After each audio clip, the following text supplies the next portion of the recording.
ഇനി ഒരു ഉപതെരഞ്ഞെടുപ്പ് നടക്കുകയാണെങ്കിൽ പോലും കോൺഗ്രസിന് ആത്മവിശ്വാസമുണ്ടല്ലോ. ഇപ്പോൾ രാഹുൽ എന്ന് പറയുന്ന ഒരു ഫാക്ടറിനെ മാറ്റി നിർത്തിയാലും മറ്റ് രാഷ്ട്രീയ സാഹചര്യങ്ങളിൽ കോൺഗ്രസിനുള്ള മുൻതൂക്കം നഷ്ടപ്പെട്ടിട്ടില്ലല്ലോ അല്ലേ പാലക്കാട് മണ്ഡലത്തിൽ?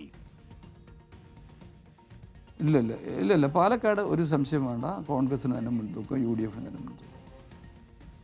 ഈ ഈ ചർച്ച ഇതൊക്കെ നടക്കുന്ന സമയത്ത് കൂടിയാലോചനകളൊക്കെ ഉണ്ടാവുമല്ലോ. രാഹുലുമായിട്ട് സംസാരിച്ചിരുന്നു ശ്രീ തങ്കപ്പൻ ഈ വാർത്ത വന്നതിനു ശേഷം? ഇല്ല ഇല്ല ഇല്ല സംസാരിച്ചിട്ടില്ല. ഇത് ഈ പൊതുപ്രവർത്തന രംഗത്ത് നിർത്തുന്ന പ്രത്യേകിച്ച് ചെറുപ്പക്കാരായിട്ടുള്ള ആളുകൾ പുലർത്തേണ്ട ഒരു മിനിമം കരുതലും ജാഗ്രതയും ഒക്കെ ഉണ്ട് അല്ലേ?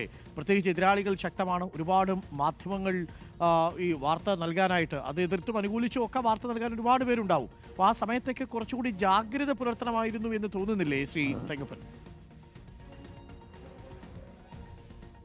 സ്വാഭാവികമല്ലേ.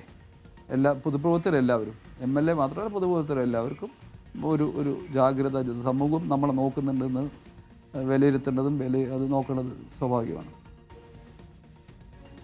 ഓക്കെ, അങ്ങ് മുതിർന്ന നേതാക്കളുമായിട്ട് ഈ രാഹുലുമായിട്ട് ബന്ധപ്പെട്ടിരുന്നോ? പിന്നീട് എപ്പോഴെങ്കിലും വിളിച്ചിരുന്നോ രാഹുലിനെ? അല്ല, അദ്ദേഹത്തെ വിളിച്ച് കിട്ടിയില്ലായിരുന്നു. അദ്ദേഹത്തിൻ്റെ ഒരു മൂഡ് ഔട്ടായിട്ടായിരിക്കാം.